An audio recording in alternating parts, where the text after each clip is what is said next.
This video is sponsored by Full Reptile Collective, brought to you by Dan Hardy.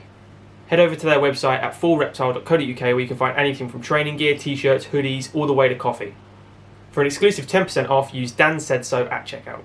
Make sure to also check out their YouTube channel for some of the best MMA content out there, bar my own. Let's get back to the video. This is MMA Show 24 now with yourself, Peter.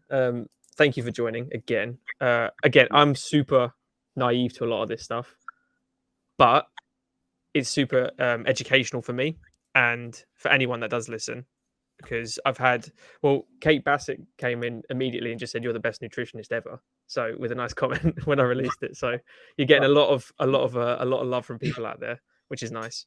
But how did you enjoy Cage Warriors and the Muay Thai event last week, and all the guys you've been helping along the way, winning as well? It's been a pretty manic couple of weeks. So I flew back for Cage Warriors. So I flew from Perth on the Wednesday night, got to Manchester Thursday afternoon, got the train down to London, and then did Cage Warriors the next day.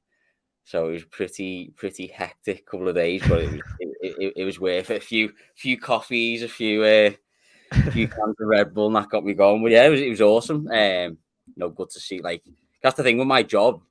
I work with all these guys online, and being in Perth, it's very hard to see them. So it's good to actually be at the event and see Jordan for the first time and be part of that experience, which was, as you see yourself, it was an amazing fight, and to be there in the atmosphere, it was awesome. So he just filled out the Indigo, didn't he? Pretty much all by himself. It was crazy. It was so I did that, and then I was back again in the O2 for Muay Thai Grand Prix on the weekend. So that was also pretty cool experience. So I had 6 guys fighting there, so it was pretty hectic. I know, pretty hectic weekend. All made weight. It was all good, but just when you lot of running around, though, so and so's fighting, then you don't know what. Then you're going up and down, going to see them, going to change the rooms, and it's all part of the fun. It's all part of the fun. Excellent. Well, one of the major points was you messaged me about how someone like Jordan will start at their weight. So out of camp, when they might be eating burgers a lot, pizza, whatever, the comfort foods, getting into camp mode where they're suddenly strict to their diet and they're on a strict training regime, diet, athletic, whatever, all the training that goes into it. Before you talk about maybe a specific individual or Jordan or whoever, how many times is it that someone is actually still being good outside of camp? How many times are you frustrated that you've just blown up, or you've got to such a ridiculous weight? Like the percentage of guys who as soon as he finished fight camp, they turn into. I mean, imagine being Paddy Pimblets. Oh yeah. That kind of nothing like that. Nothing like that. But I had a guy today where I'm working with, and he fought some Muay Thai Grand Prix and at 63.5, and he's up to 78 again. And that's my weight. he's fighting again in 3 weeks. So it's like I'm messaging this one saying that he sent me a number on the scales. Like, that gives me anxiety looking at that. But a lot of the time it's you've been training for 8 weeks, and win or lose, there's a big psychological effect to that. So I can understand where you want to have a blowout, win or lose, and go and have your favorite foods, go to McDonald's and stuff like that. But the majority of my guys never really go too overboard, because I just try and drill in and not to do that kind of thing. But I have had instances in the past where they've been a lot over the fight weight, and it's look, we need to really sort of rein it in a bit now and be a bit smarter.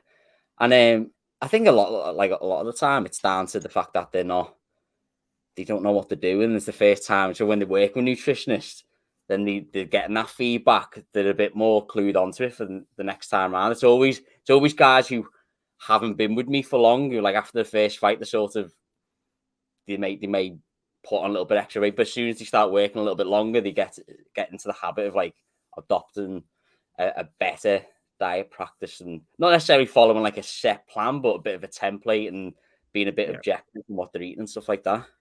How damaging to your health is it to keep fluctuating so substantially in weight as well? So if you were going out of camp and you're gaining, 10, 15 kilos, as as that was, It's just going to make you it harder to make the weight if you're doing that all the time. So basically, when you diet, to put it simply, your body goes into starvation mode. So your body wants to hold onto as much energy and calories as possible to basically make you survive. So when you're continuously yo-yo dieting, the body's going into that mode again, and it's going to slow down all processes in your body. So it's going to make it harder to lose the weight. So you're doing that, back and forward for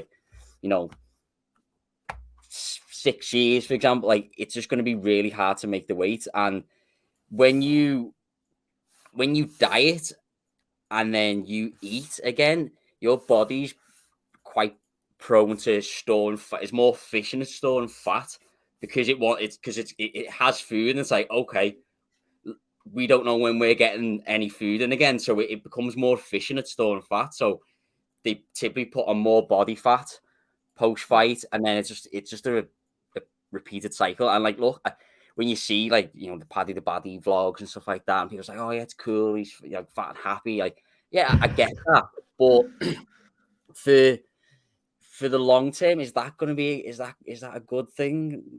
It's not.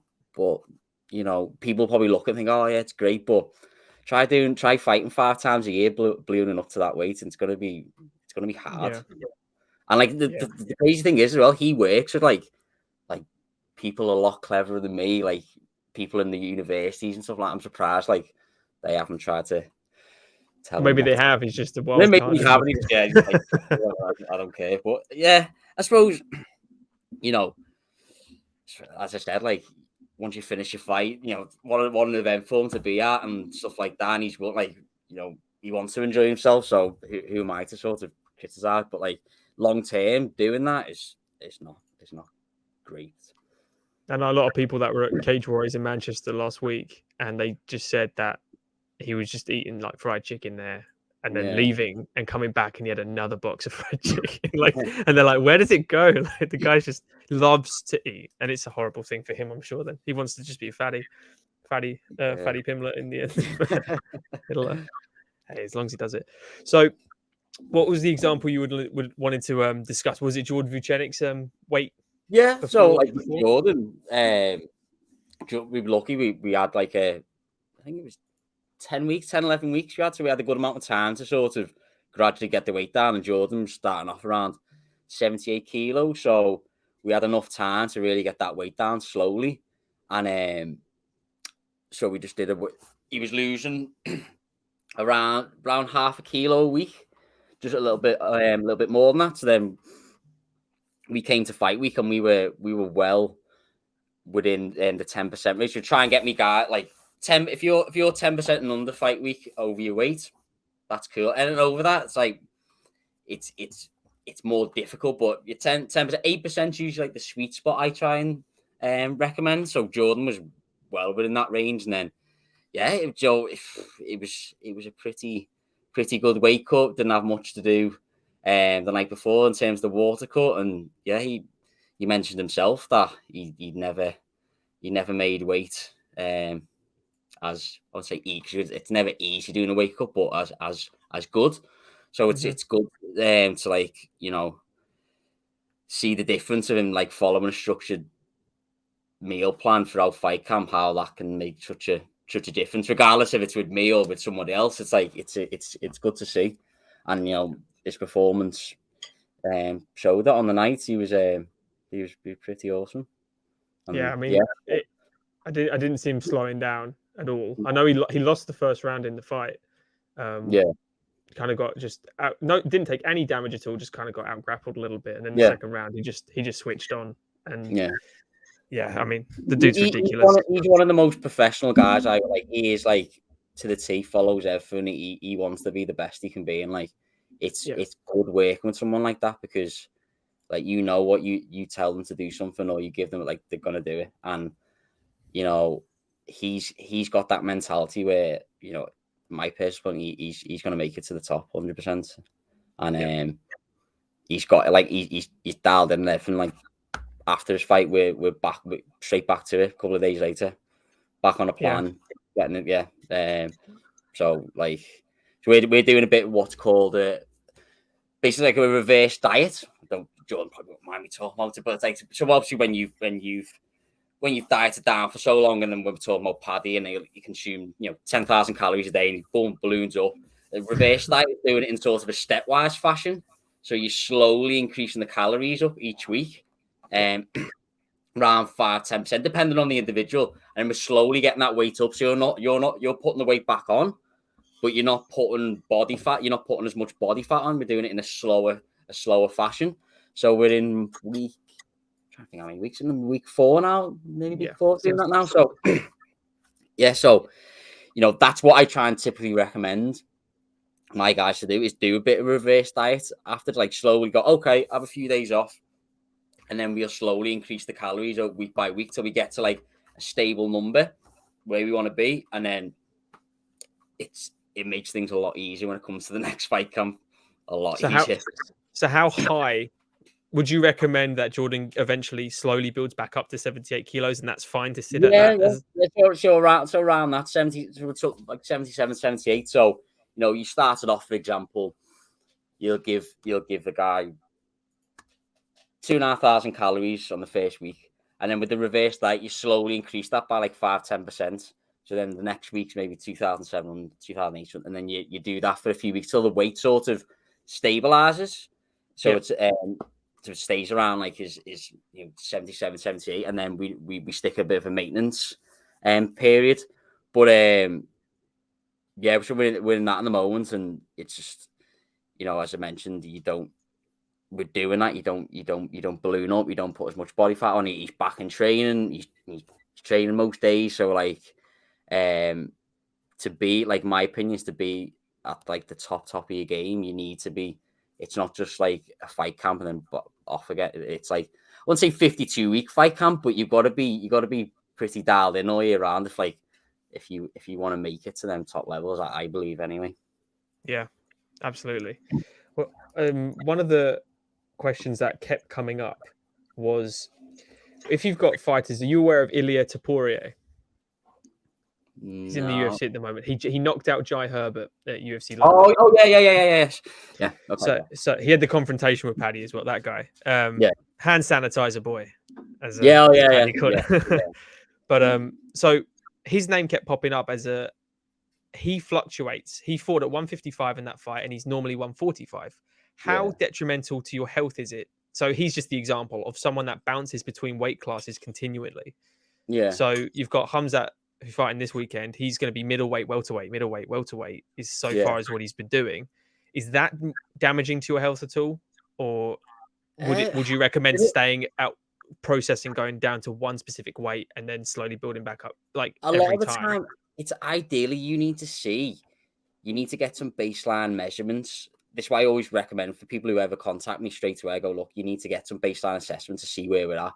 So, what's your body fat percentage, basically, like what's under the hood. So, there could be two guys where, for example, one's 78 kilos, both of them 78 kilos, sorry, and they're both trying to be featherweight, but one's 7% body fat and the other guy's 15% body fat. Well, the guy with 15% body fat has got a lot more to give, and it's going to be a lot easier for him to make the weight than the guy who's got 7% body fat. So getting that number, that determines whether you can basically make that weight. Well, if it's going to be it's going to be a lot harder to make that weight. So that's where you try and recommend guys to do. Obviously, it's quite difficult to get an accurate body fat assessment, especially in the UK, I found. The most accurate way is through a DEXA scan. So it's basically like a MRI machine. So like you're sitting under a scanner, it takes like your bone density and your body fat. But then the other methods, like skin fold calipers, is like gym scales that you use. But a lot of them, to put it kindly, are pretty shit and not very accurate. So it's quite hard to get that without paying a decent amount of money. Yeah. But then at the same time, I always say to guys, well, do you want to know exactly where you're at? Like sometimes you've got to pay, you know, for example, like a DEXA scan over there is probably about £120, something like that. If you're serious about competing, you know, the way I look is like you need to get these numbers because you're going in blind basically. You're just guessing. Yeah. You know, you can't go in based on like what body weight are. You got to work out the body fat percentage and see what we've got to give, kind of thing. Does that make sense? Yeah, a lot more science than people probably So, think.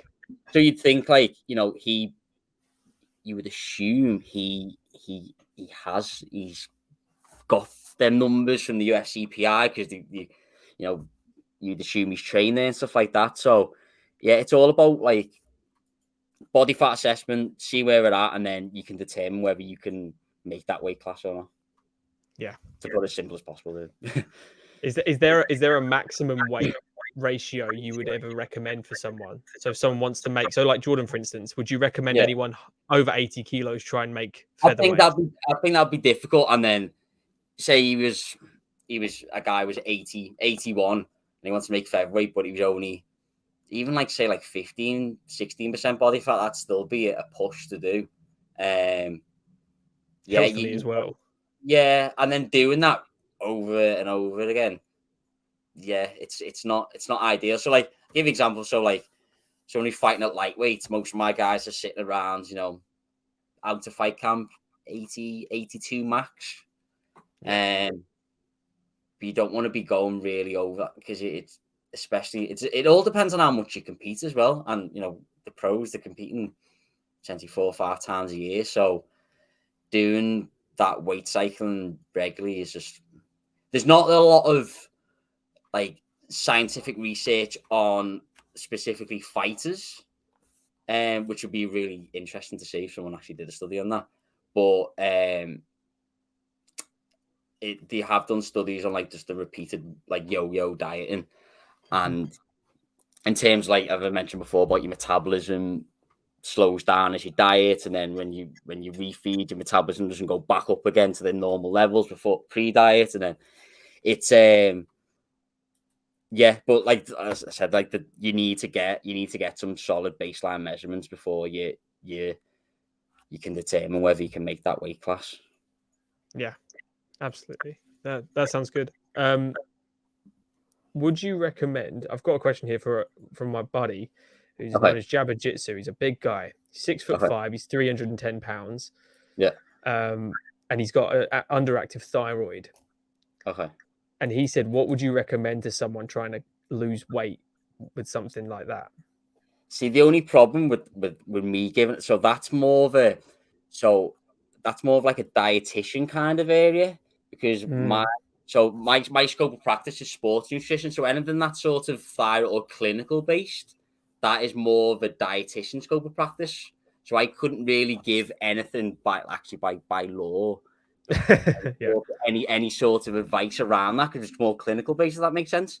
So really they need to get referred by like a dietitian or a specialist to see what sort of the issue, and then get referred to like a dietitian nutritionist, if that makes sense. Have you ever had anyone I have had a couple of instances where I've had to say, look, like when we've got blood results and there's been a couple of issues, and like it's just the way things are, especially like in Australia as well, like really strict on that kind of thing, where a nutritionist can only work in a certain scope of practice. So there's been occasions where like I just legally can't give any sort of dietary advice based on what issue they got. But it's a bit of a strange area. There's been incidents where I think in Australia where people have given advice and then like I don't think someone's died, but someone's been really ill and they've been sued and stuff like that. So it's don't hold back, please. You don't want anyone suing you. With the fact that if people blow up and they cut weight and they're doing it over and over again, what would just not cutting weight be better? How much better are you going to feel if you didn't cut any weight to something like how good? So if Jordan didn't cut any weight and he fought naturally, how better would he have felt from even doing a really good cut like he did? How much better would he have felt on fight night? Or not better at all? Is there a massive difference after that rehydration period? Do you know what? That's a very good question. And you'd think logically that if they haven't dieted down, they've just been staying the same weight, they would. But you would think they would but that's the thing, like with MMA and all combat sport, it's inherently dishonest. So everyone's trying to gain an advantage over everyone. So like I don't I've got a couple of guys who walk around, maybe a couple of kilos over what they fight at. Yeah. And so it's not a big cut. But does that necessarily determine? It'd be interesting to see like a guy who was fighting a featherweight. He walks around the featherweight to a guy who's cut. Like, what would be? Yeah. The only example I have in my head is Anthony Johnson. He used to make he's got massive amount of weight, didn't he? Yeah, he used to fight at 170. He missed weight a lot, but he lost to guys who were like 5'5" in Rich Clemente, who was a natural like 170er. Actually, probably even small. Like today's weight, he'd probably be bantamweight. He'd be like 135. He was tiny, and well, he did it. He went up to 205. So yeah, he did a study in they got all the data for like 2 years. I think it was just maybe just been UFC or maybe Bellator as well, and like they got the guys' weights, like what they cut and what they weighed after weighing, and determine whether the amount of weight you cut or the amount of weight you put back on determines whether you win or lose. And there's no difference between what the amount of guys like what they cut. So, yeah, but as I said, there's with combat sports, it's inherently dishonest. So could I see them cutting out weight cutting? I highly doubt that anytime soon. Because there's always someone that's going to take a massive advantage. And you look at someone like Paulo Costa, who is enormous, walks around like 230, 240, cuts to 185. Yeah, that is an obscene amount of weight to cut. It's clearly not his weight class. He's killing himself to make the weight, and he missed it last time, so they had to do a catchweight bout. So those sort of instances, I just, and we discussed last time the one championship rehydration, like the hydration thing. You said there's ways to get around that anyway for people. You just have to stay within a certain limit, don't you? The whole way through. So. Basically, if you could lose more, this sounds really bad me saying, but basically you could lose a bit more weight and then drink. Say you needed to cut 2 kilos, you could lose 2.5 kilos and then drink 500 ml of pure water, and then you pass the hydration test pretty much. So it's not. It's like, but the thing is, it's not like I'm saying it. Like people who compete one championship, people do it. So it's not like anything new, but it's good to try and do something and make it a bit. But people, as I said, people are still cheating the system. So it's like, but do I think weight cutting's ever going to be like that everyone stop it? I don't think they will. But the thing is, though, like the UFCPI, and they've got all the facility, a lot more guys aren't missing weight anymore. I think there was like that I read the other day. It was like before the UFCPI came, it was like I can't remember how many people cut weight and miss weight, but now that's been like halved, cut by half in terms of like people missing weight. So, yeah, I'd have a lot less business for that if that happened anyway. I think the answer to maybe not weight cutting is just more weight classes. That's pretty much it. Just especially in like in MMA, there's definitely needs to be mainly MMA. In boxing, there's plenty, and in Muay Thai there's a lot. So welterweight to lightweight, and then it's just it's a big jump like. Or middleweight to light heavyweight. It's 185 to it's 20-pound jump. That's a big jump. I think that could happen in the future. I'd be pretty confident that they probably in a couple of years' time they would introduce something like that. I think. Yeah, I hope so. One question that actually caught my eye from Casual's Corner was: is there a big difference between weight cutting for combat sports to say bodybuilding competitions, where people are literally trying to get as toned and as ripped and as bulging and veiny as possible? Is there a massive difference in that sort of weight cutting where they're just dehydrating themselves to that level?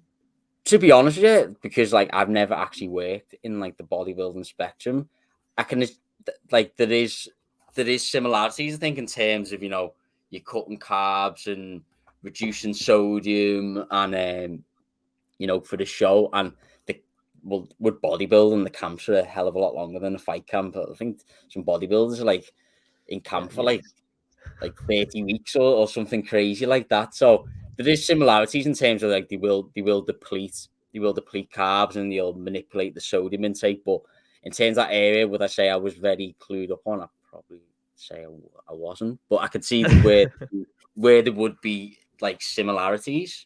Yeah. Okay. This is now a question from MMA Minute, who comes on a lot. Okay. He's asking about food typically for fight camps. He's saying underrated healthy foods and overrated healthy foods, what you'd recommend to people, and like portion sizes and stuff like that. Because you see a lot of, obviously, like Nathan Bendon, one of yours as well, and he puts a lot of, you know, what he's eating on his Instagram and all this sort of thing. Is that all from you? You send them a complete list? Have you got like a company you just buy it all from and they ship it in little? Is that all you? So mainly the majority of my plans are on an app. So it's all on the phone. So I've got like a database of recipes. So I create recipes. So a bit of an unknown fact. I'm actually not in a previous life. I'm a qualified chef. I've never actually worked as a chef, but I've always been sort of into like me cooking and stuff like that. And like it's sort of coincided with like, you know, the nutrition side of things. So I'm always like creating like new recipes and fight week recipes and stuff like that. So I've got like a recipe database. So we'll dial the numbers in with fight camp. What calories do we need for the week? You know, around training. And then I've got the recipes with the calories, and we'll just tweak it around for that. So like quite luckily, like my guys got the access to, like, you know, they have burritos, they have paellas, they have all in like a sort of healthier spin to it. Because the way I look at things, like you got an 8-week fight camp, or, you know, even longer sometimes. And like, do you really want to be eating like boring, shitty like chicken and broccoli? Like, I see some guys like who would just follow me page, and like I see what they put up, and it's like, how do you even eat that? How's that enjoyable? So I'm always like thinking like, what things can I do to make their life a lot easier? And, you know, little things here. So for example, like on fight week, we typically cut sodium back a bit. So we don't remove it completely, but we cut it back a bit. So I'm trying to make like sauces, which, you know, because obviously salt's very flavorful. So trying to create sauces which you don't have to add salt to it, and it's still got that flavor and stuff like that. And like, it's just trying to make their experience as good as possible. And like, say, you know what, I've cut weight and I've been eating, you know, chicken burritos for the past few weeks. So like, I feel good. You know, people think, oh, nutrition has to be like really like boring, and like I see some of the things and I just think, how do you eat that? Like, I don't. And like, you see guys where they're getting like sponsored by like a meal prep company, and it's like, oh, I'm getting these meals off so and so, and I look and it's like, it's just like chicken, broccoli, and rice. Like, I was like, where's the sauce? Like, where is the sauce? It's how can you like, dry. Everything's dry. In terms of meals and stuff, it just all depends on, like, you know, if it's calorie control and you can still eat good food. You just, you know, you don't just have to eat boring, bland food. You just got to make sure that, you know, it's within the ranges of what you know, your weight loss targets. Yep, absolutely. I like that a lot. I like that they can eat burritos during a fight camp. That's good. Burritos. I've got a bagel on a paprika bagel. Literally, like, everyone like loves the bagel. Oh. Like, it's a paprika bagel with like smashed avocado. That's like the winner. It's the winner. But then the good thing about my recipes as well is, like, you know, you can modify them as well. So not everyone's having like the same one. You know, people, you know, it's all matched to their needs. So, you know, we need to add a little bit more carbs or a different kind of bread, or you switch it for a wrap. So it's all tailored around like the individual. Yeah. What's the next step then for yourself? I know you've got, as you say, are you off to Cork? I see on your social. I've got Cork in the 23rd of April. I've got a guy fighting for WBC European Muay Thai title, and then I'm going to Milan. I've got a guy fighting in Milan, and then I'm going around and doing quite a few seminars while I'm back. So I've designed like a fight camp like seminar. So I'm luckily going to be going across a few gyms across the UK, and and then I've gone. Well, I'm trying to think what I'm doing. And then to the UFC. Got one of my guys fighting in the UFC in Singapore, and then back to the land down under. That's probably my plan for the next couple of months. Which it's just good to recruitment mode. Yeah. Yeah. Go to these gyms and hand out those business cards. Yeah. It's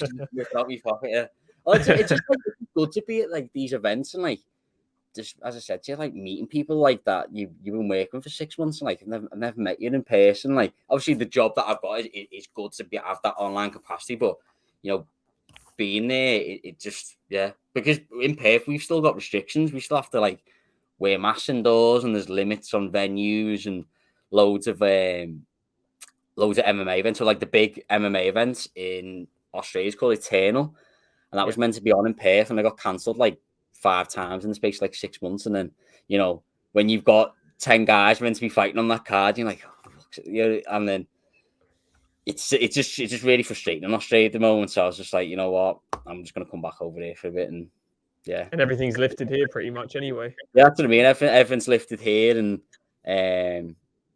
it's got some really good fights coming up. I'm just trying to always trying to improve my practice, and what can I do to get better, or how can I help the fighters experience, and just constantly sort of like I'm a bit of a nerd in my job. I'm literally like day in day out. I'm just like I've got a notepad in my hand, just always thinking of ideas and what can we do, and just it's an enjoyable area to be in at the moment, definitely. What gyms are you going to for your seminars? So I've got one. So I'm going to, if you don't think you've heard of Liam Harrison, I'm going to his gym. Bad Company, yeah. Yeah, I'm going to Bad Company. I trained there when I was 16. Oh, yeah, 17. Yeah. When I did Thai boxing, he's absolute. Him and his brother are nutters. Brilliant. Yeah. Absolutely. So I met them for the first. So I've exchanged messages with Liam on social media over the past few months because he knows Nathan and stuff like that. And like met him on the weekend, and so going to his gym. There's a couple of other gyms that we're going to line up as well, and just sort of getting out there and spreading some good nutrition practices. And I love talking about it as well. I could talk about it for hours, like just and the thing is as well, like I'm always learning, like the stuff that I don't know about, that's something new that I'm learning. Every weight cuts you get a different experience, something, or what could you do better, what could we do this time to sort of make their experience better. So it's a constant learning process, but it's a good area to be in the moment, and just go to the events and just network and who would you say is your prospect in your mind, other than maybe Vucenic, who people are now aware of big time, especially in the UK? Is there anyone under your bracket I work with, I'd say that are going to be? Yeah, you've got obviously Jack Maddalena. You got so Nathan Bendon in Thai. I think, is he fighting next week? Who's that? Nathan. Yeah, he's fighting in Thailand. Yeah. Who have we got? Jake Hadley. Jake Hadley. Yeah. Who else have we got? I'm trying to think who's. I don't want to leave out any names and say them. No. Just prospects that people might not be aware of that you actually do work with as well. Trying to think. There's a couple of good lads coming through on the local British scene, like Callum Mullen. He's a good fighter. Mark Ewan as well. These really good young fighters that are coming through, which I think that are gonna definitely make it to the top. And there's a couple of, as you said, I've got Jack Della in Perth, and I think he's going to be welterweight champion. I think he's and especially his age as well. He's he's a top lad as well. He's like Jordan as well. He's top professional, does everything to the T, and it's exciting to be part of that, their journey. Nutrition plays you know, some people say plays a massive role. I still think my job is a very small cog in their machine, but to like be a part of that and know, you know what, I help them make weight and be optimally fueled for the fight and throughout fight camp. That's so satisfying to know that like you've been a part of it. Maybe a small cog in your mind, but I think it's a major one, especially with people, as you say, they're always trying to get an advantage. If it goes wrong, one, fight could be off. Two, money lost. They could be unhealthy. They could get brain damage. I think it varies as well. I think it depends.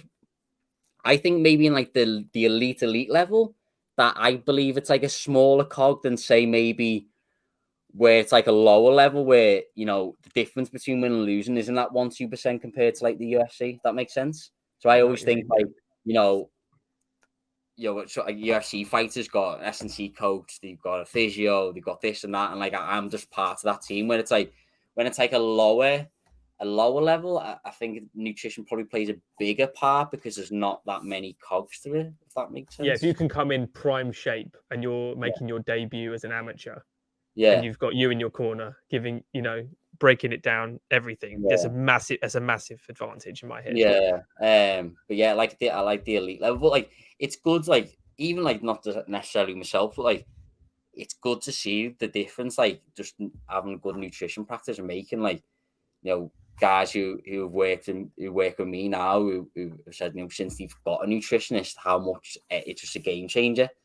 And you know, there's other guys who are doing exactly the same as me, and like they're changing fighters' lives basically. Like they're completely changing the game for them, and they're probably adding a couple of years onto their career just by, you know, work with nutritionists. And it's good to work with like young lads as well because they're starting early. They're not starting when they're like 28, 29. Like, oh, I think I need to dial in and get a nutritionist now. They're doing it from like 20. Like Mark Ewan, he's like, I think he's only like 21, something like that. And like he's already working, like, you know, so I think what's he going to be like in 6-7 years time, you know, knowing them good nutrition practice, he's going to be a beast. Yeah, I was going to say, because it reminds me of when Nathan Bendon was on Kicking It on Liam Harrison's podcast, and he mentioned you, didn't he? And he mentioned he's talking sodium and shit. That's brilliant.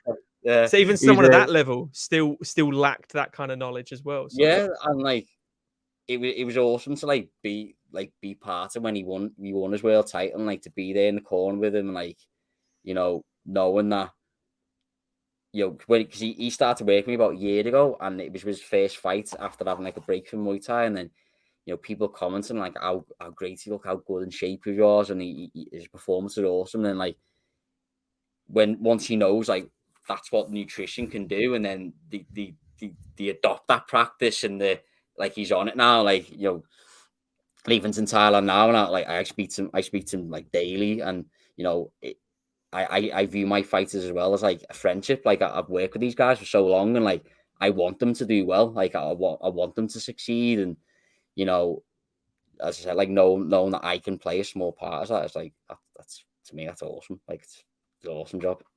That shows as well the fact that you're traveling around the world, seeing these guys. You know, that you definitely care. It's definitely like, making it a friendship. The way I look at my job, I could quite happily go be in Perth and just work remotely, and just like, I don't want to do that. I want to be there and help them and be part of their journey. Like it's, you know, yeah, that's for myself as well. I want to go and help these guys instead of like just being like just working on a laptop. It's just I just want to be there kind of thing. Yeah, big cabin fever that way, won't you? Oh, mate, I've had some serious jet lag the past couple of weeks.